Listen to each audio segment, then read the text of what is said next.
Like a lady.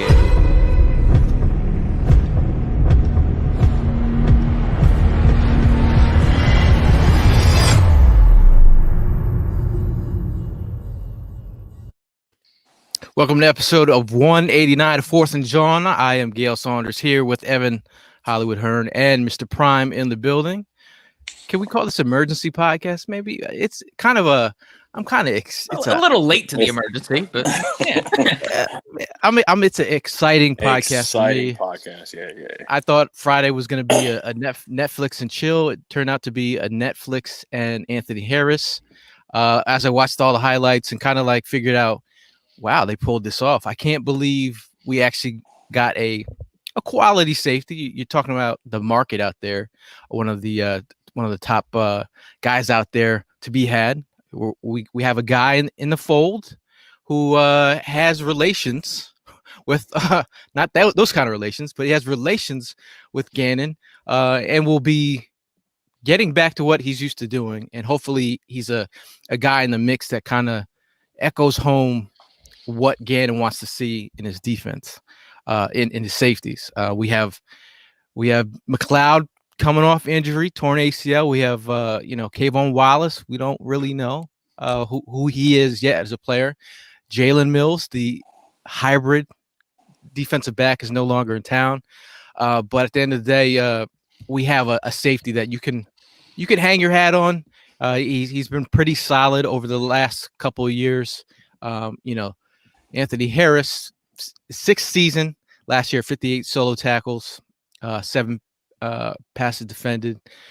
You see that? His college, that is the University of Virginia, former teammate of McLeod. Yes, but sir. Your initial feelings, guys, once you heard the news about Anthony Harris being signed? Well, my initial thought process, I was sitting there. The first thing I thought of, it's a huge step up from Jalen Mills. Jalen Mills, love the dude. Love that he's sticking with the Green Goblin look, even though he's going to New England. That guy will always be a Philly guy, always thankful for the Super Bowl. But let's be real about the situation. I mean, I was expecting more out of him moving to the safety position, and ultimately it just didn't end up being what I was expecting. Anthony Harris, on the other hand, I think he's a really solid option at safety. And once Rodney McLeod gets healthy again, to have those two on opposite sides of each other, and then you got Darius Slay out on the outside, if we could just get one more cornerback in this room, we would actually have a pretty solid secondary that I'd be happy with. So, I mean, we got the solid secondary, we got the solid line. We just need to fill in everything in between, Topic of the podcast, the excitement. This is the reason why we're coming on live right now and bringing this excitement to everybody. I'm excited that I was actually able to open up a Christmas gift. Didn't we got get to see. Yeah, didn't just get to see everybody else open up a gift. I got to open up a gift. It was a great signing. 1 year, $5 million. Dirt cheap. It was just like, hey, we had to do something. So, I'm pretty excited about it because of the fact that, we've been tugging at the Eagles to go do something, and they finally did it. Now, the shout out to people in the chat. Manuel Carter says, great coverage safety. Just got to shore up his tackling. Jordan, he's all for it. He's like, this was a good signing. Sean Patrick is already asking for Adoree Jackson. We'll be talking about that soon. Yeah, we'll get on that one. Kevin says, I like this move. Great signing. Fuego G says, instant upgrade. Ryan says he's not really impressed with the signing. Okay. As like comparatively to Jalen Mills, though, do we all agree in this room that it's a step up from Jalen Mills at safety? Absolutely. I mean, this was a guy. He does have ball hawk tendencies. I know that he had a down year last year, but in 2019 he did co-lead the NFL with Tre'Davious White with 6 interceptions. So my man does have that ball hawk gene inside of him. And then on top of that, something I also love about this guy, he was an undrafted free agent, correct? So just like anyone that's got that kind of dog mentality, I think it's kind of similar to Jalen Mills. So Jalen Mills was a 7th round guy, wasn't really anticipating him ever making an impact or being a starter, but he stepped up. I think Anthony Harris has that same kind of dog mentality that we're looking for. Have it be an undrafted free agent that you turn into one of the league leaders in interceptions 1 year. It's very impressive. And I Yeah. mean, some people are questioning the tackling skills. I mean, come on, the numbers speak for itself. And then on top of that, I mean, if I read that correctly, he had 104 combo tackles. So I mean, it seems like the guy's in plays. Like he's going to find his way to get there and make the play happen. So I mean, that right there is a big upgrade. And when it comes Yeah. down to the dollars and cents, sorry, I didn't mean to cut you off, Gail, but like one year for $5 million, that's reasonable, right? Very. I mean, hey, like the way that our bank account is set up, Yeah. That's the right kind of deal. and if Kevin Hart was our GM, this is the perfect freaking player to be signing right now. According to Sports Info Solutions, Harris allowed just 9 yards and 178 snaps of man coverage last season. He fits the prototypical ball hawking type free safety. Harris 9 interceptions over the last 3 years are tied for 6th among all safeties, while 24 passes defended are tied for 7th. At the end of the day, man, we got a guy that knows the system, can relate what the coach is trying to portray on the field. So I mean, you have another guy who's able to, let the younger guys know what is actually going on. And the signing made sense for the money. Come on, man, the money And this. gaining coach for 3. And this is really what it is. Like if you go back to any of these signings across the league, if you see the new head coaches in place, you'll see all these other former players who played for them that know the system, know the scheme. It's all about scheme fits. Now, if he's a scheme fit, I'll take it for now. For now, it's, hey, man, beggars cannot be choosers. Absolutely. Perfect signing. Yep. Yeah, I completely agree. Sean says, not talked about enough. Sorry. But the Eagles have 3 DBs who played under Gannon in Minnesota: Harris, Epps, and Craig James. Seems like we're going for that sort of familiarity, which I'm totally fine with. You go with players you're comfortable with, players that know the scheme that you're trying to go for. I mean, it works both ways. Yeah, absolutely. I mean, I like the fact that, I mean, you go and deal with people that you have history with, because, I mean, trying to figure out a new scheme or just trying to figure people out right now, I think we're like beyond all that.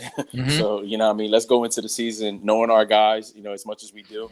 So that way we get, have that confidence going into the season. I don't know, man, because like when I initially saw this signing, I was very happy with it, and to me, the one of the first thoughts that went through my mind is I'm finally starting to see the end of the tunnel of what has been completely poor secondary play out of the Eagles for the past few years. Like we have guys that have just been getting burnt in historic fashion. These past few years, it's just been a week in and week out thing that we just have guys getting burnt. And now that I'm starting to see all these pieces come together, and a new defensive scheme, I'm really starting to feel more confident about what our defense could be. Could we see the resurgence of a strong defense in Philadelphia, man? I really hope so. I mean, we're on our way, Gail. We're on our way. I'm not saying that. It's due to happen. We need it. We need it back, man. We need that defensive scheme back in our, in our lives. Yeah. But the thing I do like, I like people out there like doubting what this defense could be. I like people doubting what this whole offensive unit could be. That's where I need keep them on the give them every material out there to motivate these guys to be their best selves. That's fine. Like I'll go into the season unassuming, and hopefully this defense, they switch things up. I mean, the fact that all these people out there, all these players are saying that the Eagles defense had a tendency not to like switch things up, Yeah. We might have a guy in here that actually likes the blitz a little bit more. That will be nice. Kevin's already talking draft. He's already talking cornerbacks. You can smell it. Like we are sitting here at March 20 right now. We are officially like what, a month and 2 days ish away from the draft. 6 weeks away. Yeah. Almost. Asante Samuel Jr. I think he'd be a baller in the second round.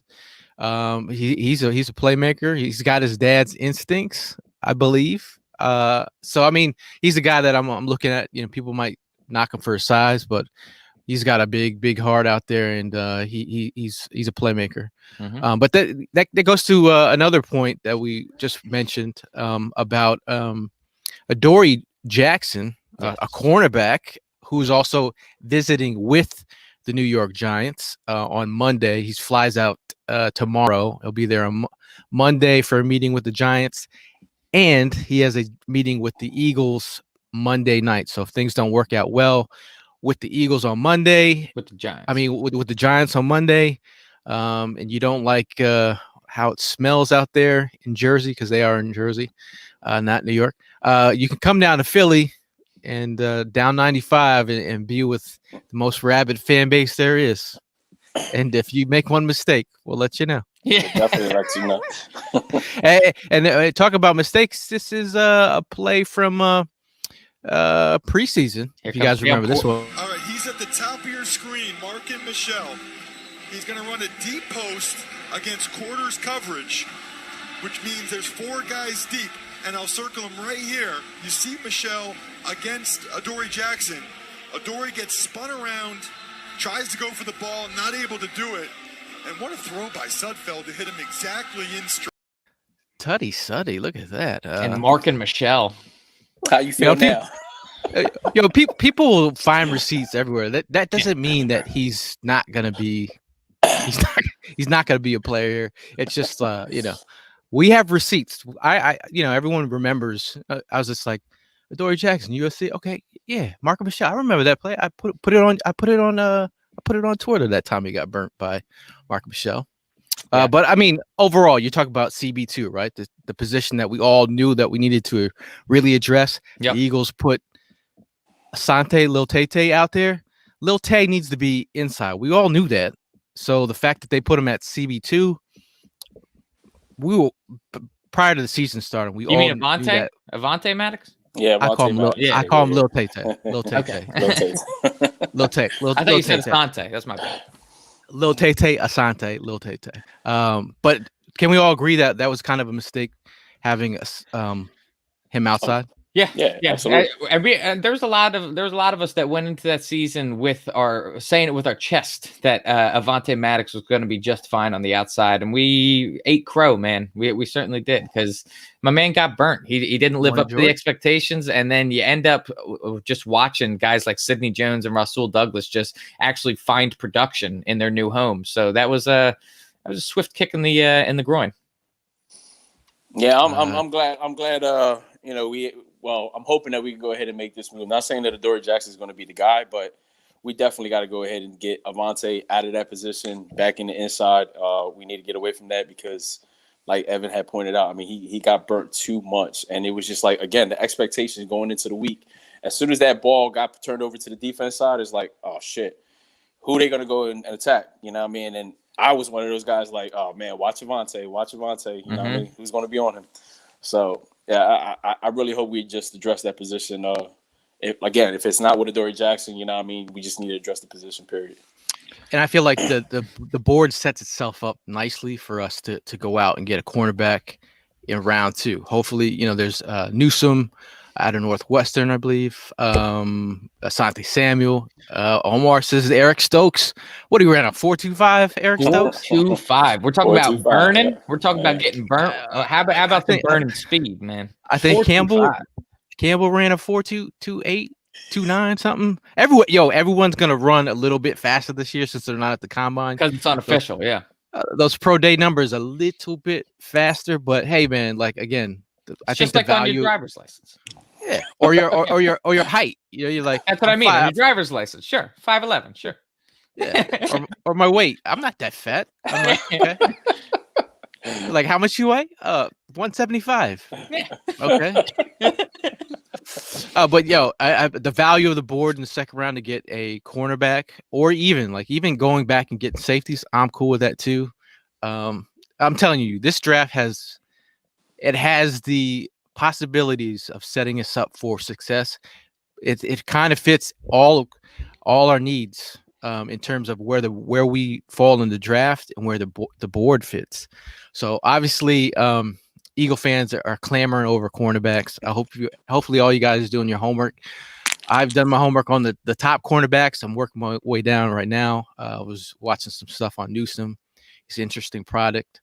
But overall, I'm just like, we need somebody in here. CB2, having a nice CB2 would be wonderful. Kelly says Kayvon Wallace needs to be on the field. Absolutely. So with McLeod being out, and I mean Anthony Harris, Do you think Kayvon Wallace is going to be that guy playing opposite of Anthony Harris to start out the season, or? I mean, if they don't address that position, if they don't go through it in the draft, they got to. Yeah, absolutely, absolutely. Well, I'm honestly excited to see what Kayvon can bring to the table and like a starter type role. But it's also a new defense. So like, exactly. He's learning a new language again out there. So it's like you talk about he's gonna have to start from ground zero here to figure out this new defense. So obviously when you have a guy like Harris beside him trying to teach him the ways, that'll help. We also brought in Mr. Andrew Adams. Andrew Adams. Mm-hmm. Andrew Adams contributed primarily on special teams for the Bucks last season. Originally signed as a UDFA out of Connecticut in 2016. He started 32 games over 5 seasons with the Giants and Bucks and has 6 career interceptions. Should be viewed as a much-needed depth signing for the secondary. This is expected to be a low-cost signing. There's little risk involved here. With Jalen Mills off to New England in McLeod coming off a ACL surgery in December, the depth is much needed in that group. So overall, it's like, again, cheap depth signings. He's a special teams ace. He was on the Super Bowl winning Bucks team. That's a Super Bowl. Brady winning another Super Bowl. Does he have any more fingers? Yo, it's absolutely not out of the question. I think that Brady is not going to slow down next year. I think it's if you're on the Tampa Bay Bucks, you got a good chance of getting a ring. Yeah, absolutely. I mean, that's the scary part. The more that man keeps on playing, it's like years as he goes deeper into his career, he gets better and better, man. And now that bastard's in the NFC too. I hate to admit it, man. I mean, do we think Brady's going to retire after this season? Please, can you? Dude, if he were to make another run, why? Why would he? Well, Shady said he was going to play till like 40, like almost 50. Yeah, I think 48. I think Brady is very honest with himself, and I think that he is going to end up. He'll know when he just simply can't do it anymore. But I think that he's made it obvious after what he threw like 46 touchdowns this past year. I don't think that he's ready. I don't think his body's telling him it's shutting down yet. Shout out to Morris McRae over here, aka Mo. This is my former college teammate and captain. This guy's a beast over here. He said Brady's got a chance to repeat over here. He does. He does. I think the Chiefs have something to say about it. And I think Mo's Giants have nothing to say about it. So we'll keep it at that. Our Eagles don't have anything to say about it either. We have some work to do. But, I mean, overall, I think right now the favorites to go back to the Super Bowl would probably be, what is Vegas saying? Tampa? I would say KC again? Tampa. Yeah. Yeah. Interesting. Jersey Boy, he says, would you guys take Jackson if the price is right or prefer a corner from the draft? I think you still have to go after a cornerback, just a veteran cornerback, and then get another corner in the second round. I mean, I think it's a perfect opportunity to restack the deck, man. You think about those players that we had in here, like Sidney Jones, Roswell Douglas. Like you know what I mean? Like, could you have kept those guys as depth with all these other guys that were moved on from in a different system years later? Omar, another CB2 to look out for is Rodarius Williams. Our guy AJ Torres actually did an interview with him during the Senior Bowl. I've heard a lot of other Eagle players talking about Rodarius Williams as well. So I mean, I'm like right now it's like we're just trying to figure out who our team is. It's obvious that we're still trying to make moves on the cheap. We're the bargain hunters right now. The Eagles are the bargain hunters, and that's okay with me. Like I can relate to being a bargain hunter. I'm a coupon user. I know it sucked. It sucked when we were out there seeing everybody signing people the first day of free agency. Last night I was over here like, the Eagles signed someone, Joe. We did it. We finally got somebody That actually made sense. It's not even like, you know how Eagle fans will tend to like big up their own players without like, oh, he's gonna be the best guy next year. Now that he's with us, I think it's a perfect opportunity to. He makes sense, and I was just like, I was looking at Vikings players and Colts players, like who was on the market. So I mean, that's where I'm at. Looking for guys that played with Gannon that makes sense, and then start drafting and developing your own talent. So I feel like Gannon, man, if Gannon turns out to be okay, dude. I mean, and he's kind of following the same sort of road path that Jim Schwartz was following, in that like he's going and getting his own guys that have played in his system before, which is something that, I mean, say what you want about Jim Schwartz's scheme. It has its ups and its downs over the course, but like we ended up having some great seasons together. He ended up like some of the best players that came from Jim Schwartz's defense were guys that he's played with on previous teams. I'm thinking of guys like Nigel Bradham. You know, it's just like those kind of guys that you have a familiarity with. It's you know who to take with you. And I think Anthony Harris is a guy that Gannon sees a lot of potential in, and I'm excited to see what he's going to bring to the table. Yeah, I mean, I definitely like that concept. You got to go into the season being familiar with people that you could surround yourself with and know your system, and you know what I mean, and know how to go after the ball once you go ahead and give them that direction or that play and all that stuff. And that's why I love the scheme. And I hope, it really turns out, a different story for Gannon, because again, we just need that back in our lives. Like I said earlier, I mean, we need that oomph to go and have that defense go after the guys. Yeah, I agree. You're muted, Gil. And I agree with what Tim has to say. I mean, he's talking about drafting a cornerback. I personally, I'm not particularly eyeing up a cornerback with the 6th overall pick, but I 100% think that by day 2, you have to have another rookie cornerback on your team through the draft. You got to draft one by the 3rd round at the latest, I think. Yeah, at the latest, definitely, for sure. How's my mic right now? Sounded better? Crispy, my guy. Crispy. Shout out to 2020 Vision, our technician on the back end. I was hitting you up in the private chat. I was wondering if you saw that or not. Let's see. Shout out to Soko. He says, "How are we feeling about the potential Dory additions with Harris now?" Yeah, I mean, we just talked about it recently. It's just it just makes sense for now. These are just like temporary pieces. The way that our bank account's set up. You got a hole in the wall. You got to put some moxie on there, fill it up, and then paint over it. That's what we're doing. Like next season, we could have a whole new wall. We could have a whole new wall. We just got to put a poster over top of the hole right now. It's an easy fix. Marcus says, as long as Dory isn't expensive, more likely a 1-year deal because of the new cap.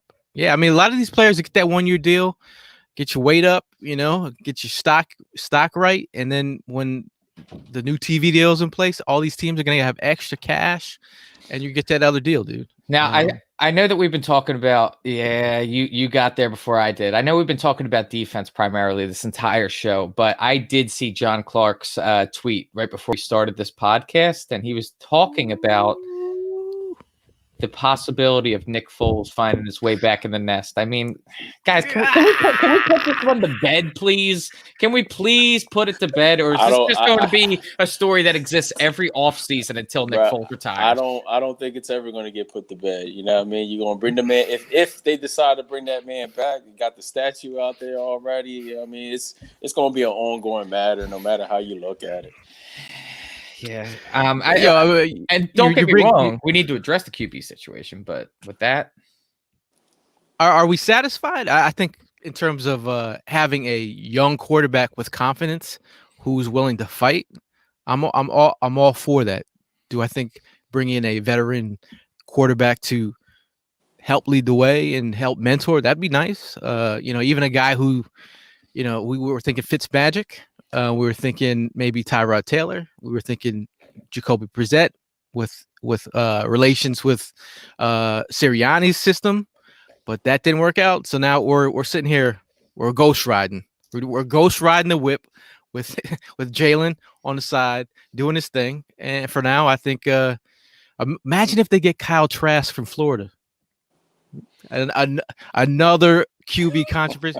But then we've already talked about the possibilities of getting a quarterback at number 6. Nobody really wants to talk about that. You know, there's people that are on the Justin Fields train thinking that he might slip or the Eagles might move up. And then Howard Roseman recently in his press conference with Sirianni said, you know, all that rumor about us not going and sticking with Jalen Hurts, that's all hearsay.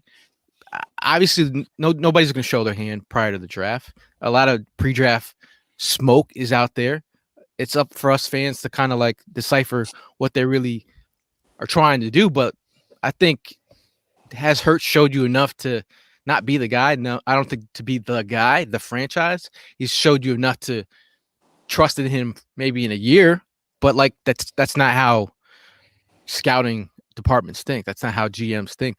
Hey, you saw Kyler Murray get drafted 1 overall after they drafted one high year before that. So new guy, new system, new mindset. Do they believe Hurts? I think they might. I mean, if you give Hurts a dog, Kyle Pitts at 6, or it's Jamar Chase at 6, or Pitts, move back, slide down, get extra picks, 2nd round, and then maybe Devontae Smith or get a Jalen Waddle. Like you can't go wrong in this draft. When I tell you, there's playmakers. No, I'm just saying, like there's jinxed it.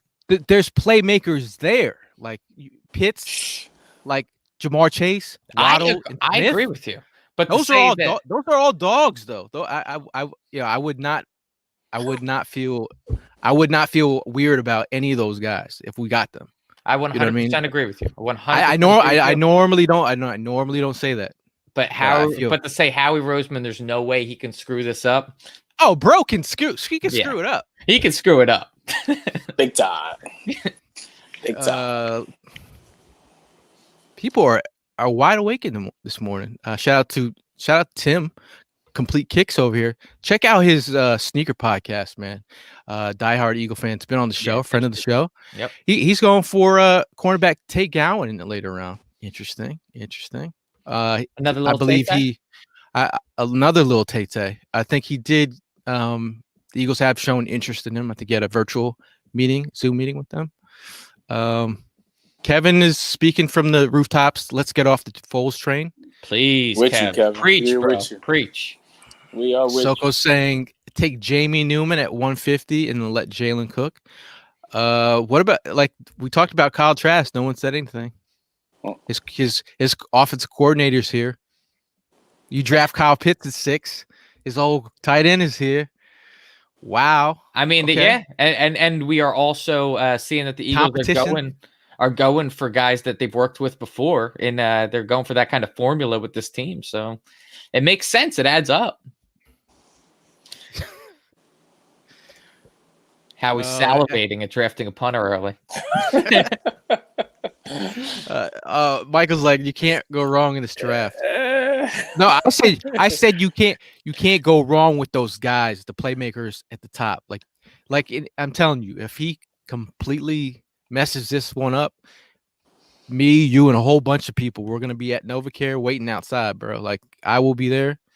I was actually there. I pulled up when the Eagles won the Super Bowl and they got off the airplane, and me and my cousin were at the store, and we all drove down to NovaCare, and everybody and their mother found out that they're on their way. Cars just pulled over all over the road, and we all waited outside for the players. It was amazing. But we will be doing that if you botch this draft up. We'll all be pulling our cars up. Yep. People, they block the traffic. Yeah. Eagle fans are nuts. They just block the traffic. They parked in the middle of the road. Cops didn't do anything. And it was amazing. But we will do that again. Because I'm choosing violence on this one. Gail leading the way. Parking in the middle of the road is a total Philly thing, man. I mean, I love when out-of-towners come into Philly and they just see the roads just piles of cars parked right in the middle. Like, what the hell's going on here? Is there an event going on? No, it's a Tuesday. What's going on? It's what we do. Let's see. Everyone's talking. Everyone wants to talk about their picks here. Mm-hmm. Ronnie Perkins is a guarantee pick since Howie calls Lincoln on player. Okay. All right. Okay. I think the other picks that we need to start talking about and looking at are interior linemen. We need one piece, or I say one piece middle rounds. There's some guards and some centers with some versatility out there. I think that's important. I think safety, possibly second to third, linebacker, Jabril Cox maybe. Go ahead. You've been talking highly about Drake Jackson to eventually fill in for Jason Kelce. Do you think? Where do you think you could get him in the draft? What round? I'm thinking like fourth, fifth. Like because I'm looking at other positions to be filled here. Like if we're going to take a shot on a developmental player, my guy Braxton, he covered Kentucky for probably like 3 years, and he's been putting me on to Drake Jackson for a while now. So he's like, yo, you got to look at Drake Jackson. He did fairly well at the Senior Bowl. So I mean, he's a guy that I'm looking at. So I mean, there's other guys that you could look at. I know Creed Humphrey, Landon Dickerson, some guys that people have been talking about. You're just trying to like think about a guy with some guard center versatility, unless the Eagles think Isaac Seumalo is their future center. I mean, Jason Kelce has said that he's like, after I'm gone, I could see Isaac being the guy. Mm-hmm. It would be interesting to see. Yeah, David Moore also. Yeah, David Moore. He's a guy that I've been adding in my mock drafts late. Do you guys do mock drafts, or am I the only? No, I do. I don't. I haven't. I haven't. When you pay the premium prices, so you can put the trades in. That's a level of nerd. That's a new thing, right? Is that just new this year? Because I could have swore that I never paid for it, and I used to be able to do the trades. Well, there's a whole bunch of different on mock the draft drafts out there. Yeah. But there's other mock drafts simulators out there. Mm-hmm. But people will show their drafts on the timeline. You're like, which one did you use? Because you're not guys like, I traded back 3 times and I got Jamar Chase at number 10. I'm like, you're not getting Jamar Chase at 10. No, yeah. Break your phone. Shout out to Kelly. I really wish I would have took a picture of that. You guys had that draft geek look on you guys when you said that. Do you pay for the premium for the mock draft simulator? Kelly says, do you trust Dillard to take the reins at tackle?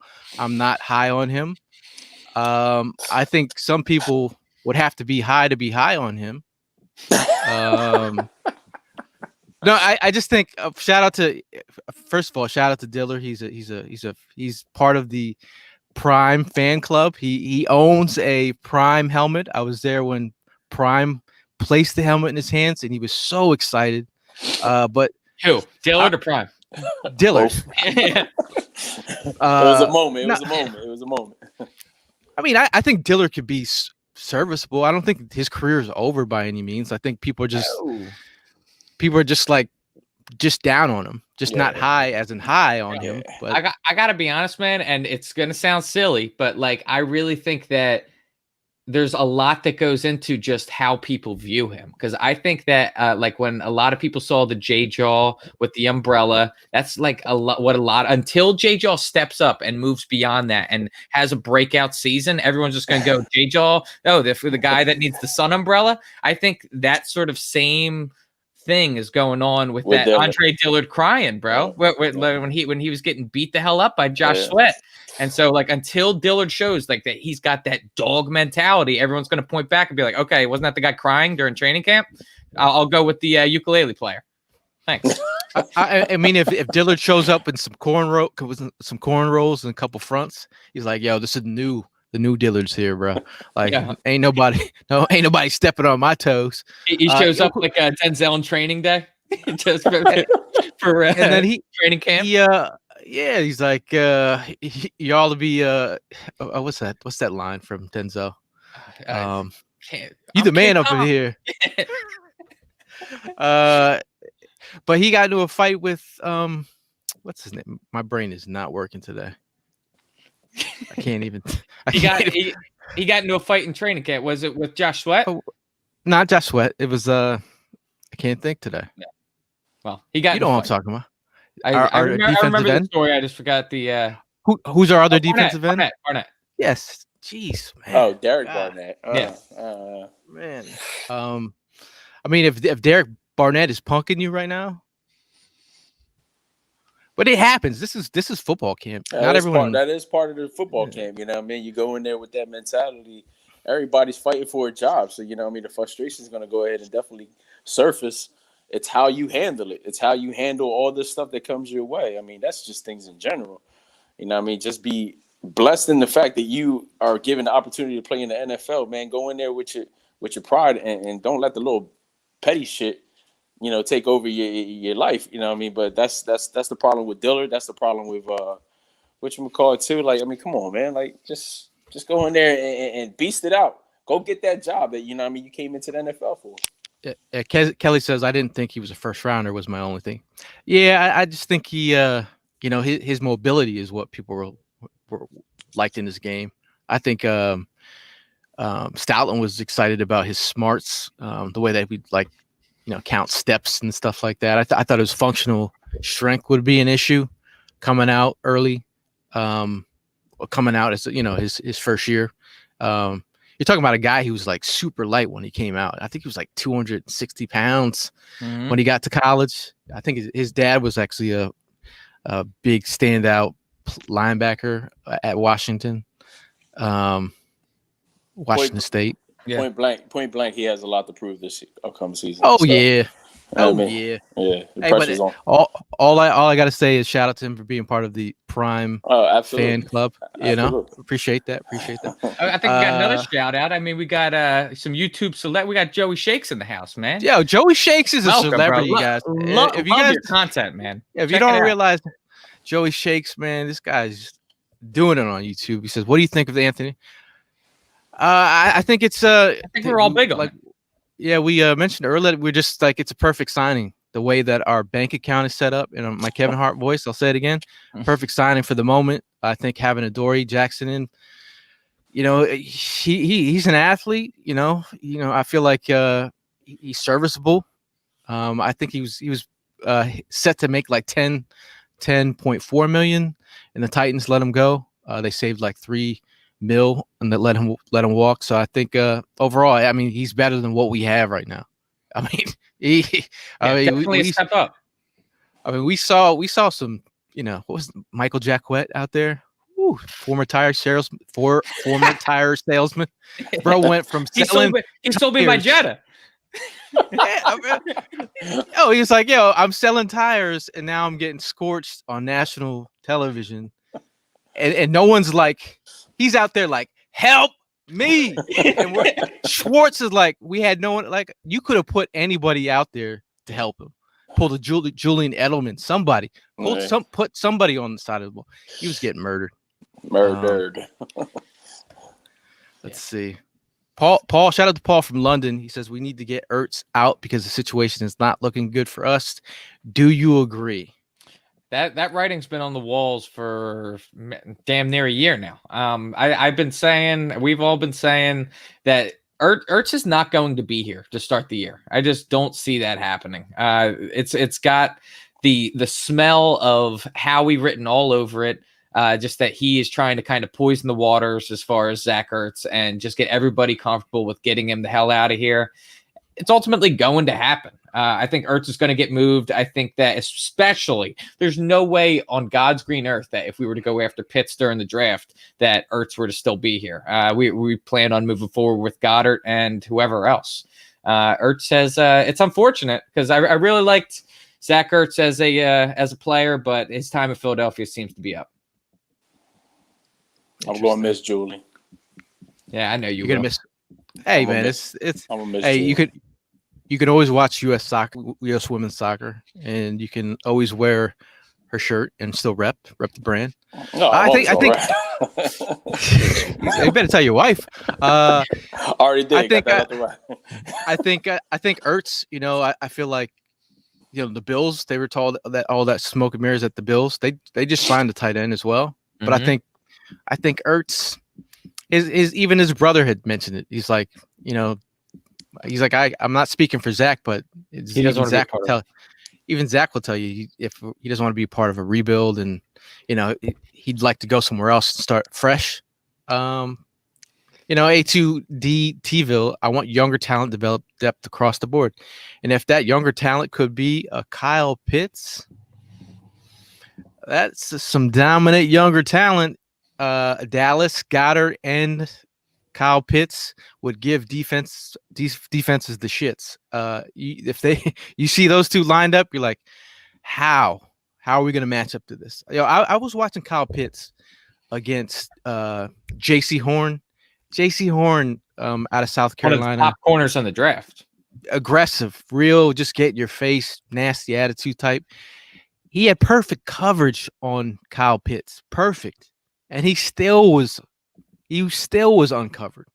His ability to get open, and that's the one thing that you look forward in the way that he runs routes at his size. It's going to be crazy. He's also a Philly native. Prodigal son returns. Anyone want to finish those lyrics for me? Wrong guy on that one. I'm 80 cents guy.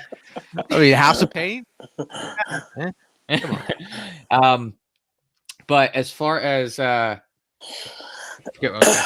yeah, I see Ertz getting out of here. Do you think if Pitts were to come in here, he's instantly the starter over Goddard? I would imagine with all this hype around him that he would have to be. I mean, he seems like that dominant. I mean, imagine drafting someone at number 6 and he's coming off the bench. That doesn't make sense. And you shouldn't be drafting him at number 6. Be drafted at number 6 if you coming off the bench. Yeah, training camp's definitely going to prove all that. I think that Dallas Goedert, he might have to. I actually deleted my Dallas Goedert meme with the guns. Yeah. I don't know if that's appropriate anymore. But I feel like I think Dallas Goedert I think that would definitely make him compete. Yeah. I don't think Dallas Goedert would say, this is it for me. Maybe my time in Philadelphia is up. That was a shot at Wentz. I can't. Nah, I'll stop right there. No, I just think that would be, if 12 personnel would be a nice little package. Yeah. And it's, people are just like, I don't know if he's going to go 12. Hey, if you get Kyle Pitts, 12 personnel in Dallas, 12 personnel is going to be something real nice. Yeah, there's definitely going to be a tight end open pretty much every play. Soko says the same way they stopped Ertz and Goddard, bracket coverage with linebacker safety, 2 tight end isn't the way. 2 tight end isn't the way. But Kyle Pitts is a unicorn. He could play X. I mean, that's what everyone's telling me. He's a unicorn. He could play X, right? Right? Yeah. Someone said he's mix of Calvin Johnson meets Travis Kelce, right? Oh. Daniel Jeremiah called him Hall of Famer, right? He can make it work no matter where he's at, dude. And he's from Philly playing for the Eagles, right? That's a lot of pressure. If he's beating coverage on J.C. Horn, I mean, that's impressive, dude. He's one of the top corners that we've been talking about in this draft. So, like, if he's able to run step for step with him, like, sky's the limit. It's not a bad choice if we go Kyle Pitts, man. It's point blank. Not a bad choice at all. Now that there are talks of Atlanta being in on Pitts, and imagine Julio Jones, Kyle Pitts. I mean, I think they'd be doing a disservice to their franchise if they didn't draft a quarterback. I think so. To replace Matty Ice, also Philly native. Didn't he go to the same high school as Kyle Pitts? Did he? I don't know. Someone could fact check that. Man, there's a lot of hype out there. Like I feel like there's a lot of hype out there to getting a playmaker. The whole vibe right now, to me, makes it feel like offense is the way in the first round. I think so. I think that's where everybody's been leaning towards. But then you also have to, I think, go defense kind of heavy on day 2, just because we talked about just like how we've been in getting scored on constantly. I said how our secondary's been in shambles for the past few years. So if we can finally turn that around and start forcing offenses to have low scoring games, it can make it that much easier on our own offense where they wouldn't have to score as much to win. I think that's the formula that you want to go for there. I think you want to try and shore up that defense as much as possible. Get guys like an Anthony Harris that we got today that can create turnovers. I mean, that's something that we've really been lacking in our game is the ability to force turnovers. So you get some guys like that on the team, could be a completely different defense. No, they went to two different high schools. Okay. Who went to Archbishop? That was Kyle Pitts. Kyle Pitts. Okay. Nice. Luke, shout out to Luke Stanfield, a writer of Fourth and John. He said he played against Kyle Pitts. And he is not as athletic as Kyle Pitts, is what he said. Wait, Luke played against Kyle Pitts? Yeah, when he was a kid, they played in the same. Wow. They played on the same team. Yeah. Wow. Yeah. And he wasn't as good. That's surprising. And I'm like, Luke, can we get an interview, bro? Yeah. We hooked it up. Tim says DJ also said he's a remake of Megatron. I mean, these are like Daniel Jeremiah, names. A guy that I respect, and I watch his career blossom from when he's just been a tremendous asset to the draft community. But for him to say he's a remake of Megatron, that's like, man, that is like that's a serious comparison there. I mean, you're putting a lot of, you know how Eagle fans are. You can't say any of this stuff, and then he comes in here. But the other key thing is he's never dropped a pass in the red zone. Never. Dude,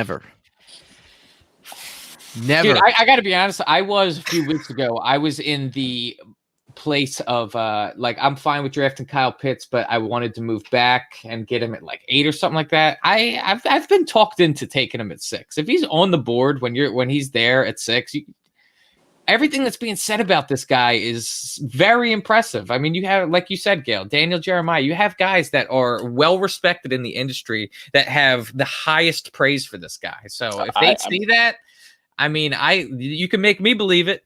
I totally agree, man. I've been watching so much video since you guys have been like bringing him to light, and the kid is just all over. Like, you could use him in many ways. And again, you know what I mean? Like, even like what Soko mentioned earlier, not that 2 tight end set, but that's fine. I mean, hey, you go ahead and keep Goddard in the tight end set. You go ahead and use Pitts somewhere else. I mean, sometimes we hurt in that wideout position. So, I mean, you can go ahead and throw some of these defenses off by throwing them into that position. And the kid goes out there and he makes a play. That's what we need. You know what I mean? He could be the secret weapon that we've been looking for. And I've had this vibe right now. Like I've had Chase over Pitts at this moment, and I just feel like he's also an alpha, and like I would feel okay with either one of these guys. Either one of them. Either one of them are there at 6. I'm happy. I just think it's been a minute. It has been a minute. You want to know when the last time a wide receiver that was drafted by the Eagles has went over 1,000? Like the last time Jeremy drafted. Maclin. Yes, 2009. It's the last time a Eagles wide receiver that we drafted had 1,000-yard season. Not two. That was. I'm just saying that was the last time a wide receiver was drafted. Right. In 2009. Right. But give me an alpha. I mean, Chase is like, his play strength is tremendous. And I feel like, I think Maclin was a great player, but I think that Chase seems to have a much higher ceiling than Maclin had. Chase not even close. Chase has been he's been working out privately with like instructors since he was like 15, 16. Like, dude's been a beast. He's been in the way, like the dude has been a monster. I think he's built different. Like what he did to the SEC as a 19-year-old is kind of tremendous, man. And the fact that he didn't even play last season and he's in the top 5, top 6 discussion. What do you have to do? Like and all these cornerbacks you're talking about, Surtain, CJ Henderson, like he's murdered all these 1st and 2nd round DBs. Diggs, who plays for the Cowboys, go back and watch his film. Looks completely lost against Yeah. And the fact that we're talking about him and he didn't even play last year in the top 10, top 5, tells you exactly what you need to know about. 20 touchdowns, man. It's insane.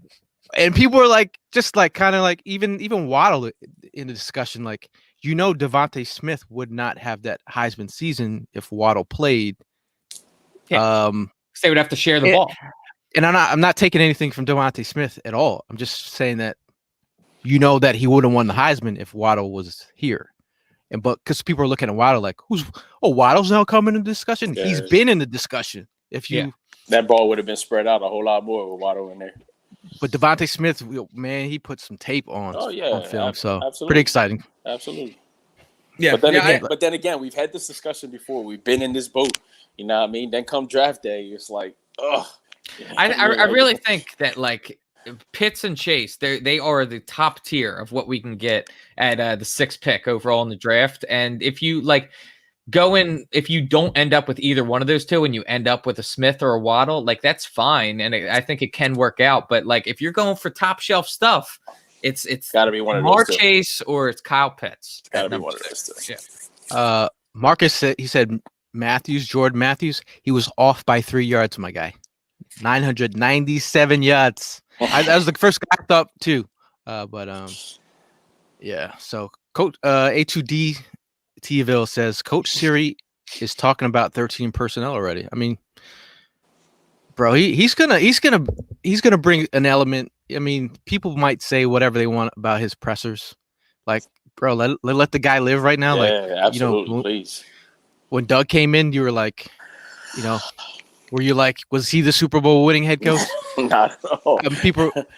I remember the Stunad meter with Doug. Everybody talking about what a Stunad he was. And I mean, ultimately it ended up coming back out of the shed, but we got a Super Bowl first. Oh man, it's insane. Paul Wadey says from London, he says, I want Chase, but someone needs to persuade me to think that Pitts is a better option. Well, if Daniel Jeremiah doesn't persuade you, do you want lobster or do you want filet mignon? Like that's your options right there. Either one are good, man. Either one is good. Even though I've never had lobster, but I mean, I hear it. Either one is good. You know what I mean? And how do you not have lobster? Yeah, I can't have seafood. We're not going to touch about that. That's not what the podcast is about.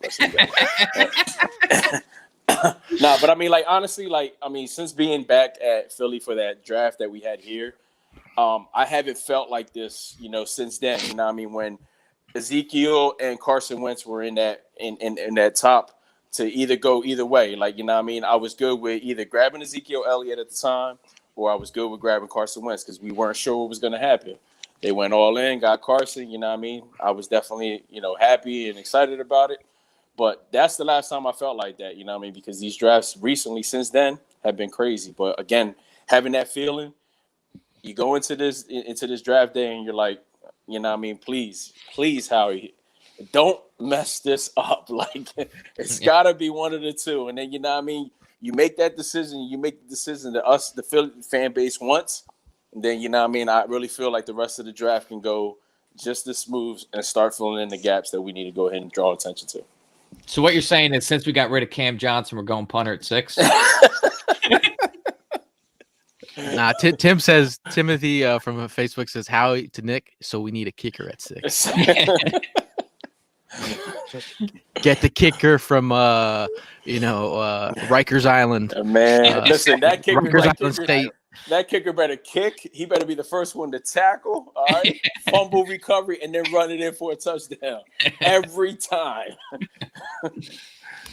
Yeah, I just think like the first and second round, I really feel like there's great value there. And like, you got to be a moron of a GM this year to screw this up. There's like, I know, I'm just saying, like this is Howie's last leg. Yeah, you speaking facts, bro. So was last year, and I feel like this is like how many you're on. This guy he's a centipede. I'm with Gil, man. I'm with Gil. Yeah, we've kind of like hinted. You know what I mean? We're tired. But this year, oh, that's it, bro. Like I'm done. Yeah, I'm done. I'm in Lurie's ear. Like, Pull the trigger. Karate Kid, I'm like, sweep the leg, like just sweep it. But Do if you he- have a like, problem with that?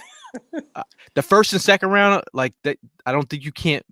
It's hard to like really screw that up, and if he does, but like the third and fourth, that's where it gets tricky for he that's where he has to start winning. Like if he can't start hitting on picks, like the fact that we got Sweat where we got him, I think you talk about the guys that have made sense in later rounds. Jalen Mills being a 7th rounder, hitting on some his ability to hit on UDFAs versus other guys. Like, can we make it make sense in the 3rd and 4th? Davion Taylor's he's going to get an opportunity to play. He's going to get an opportunity to play this year. This will be interesting. But again, this is Sean Bradley. This isn't Schwartz's defense either. So that's the other thing. Right. Maybe Nate, your boy Nate out here. He's not here anymore, right? Can we get Nate Gary? Yeah, that bum. Yeah, can we? So I mean, that name's not coming out. He heard that there was an opening selling tires. He went and took that job. First round pick. That name is not coming out my mouth no more, man. I'm done. Well, it's the White Snake they called him. Michael says, "Are there any retired firefighters that we should consider at number 6?" Yeah. Never forget that one. Bringing back real bad vibes, man. I remember I was at training camp at Lehigh, and I was like, that's the guy, huh? And that didn't work out. In that case, give me another Mike Mamula. You know what I mean? Like Howie has the history of trying to outsmart himself, so just have to try and avoid that, man. Have someone with some sense in his ear. That's all you can hope for.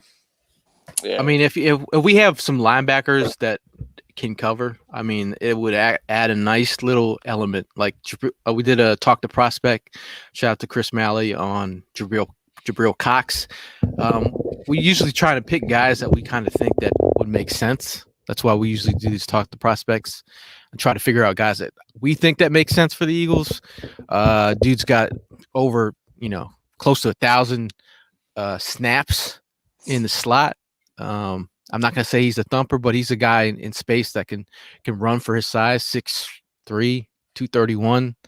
That you're talking about those hybrid types. But Eagle fans are always clamoring for a linebacker around the 1st and 2nd round. I don't know if that's going to happen. Never does. But yeah, let the young guys play. That's a vibe that I'm with. Let the young guys play. Make it make sense for our budget. Look, we're like shopping for our players at Goodwill right now. We're not at That is correct. Not at the mall. Not at the mall with a budget. We're like, I'm gonna head to Plato's Closet, get me a cornerback for like $5. But sometimes that's just where you're at, bro. That doesn't mean that things can't you can't put together a fire outfit from Plato's Closet. If you bring the perfect players in here at the right price, man. I mean, this is where we have to be. I think it's really about a culture shift.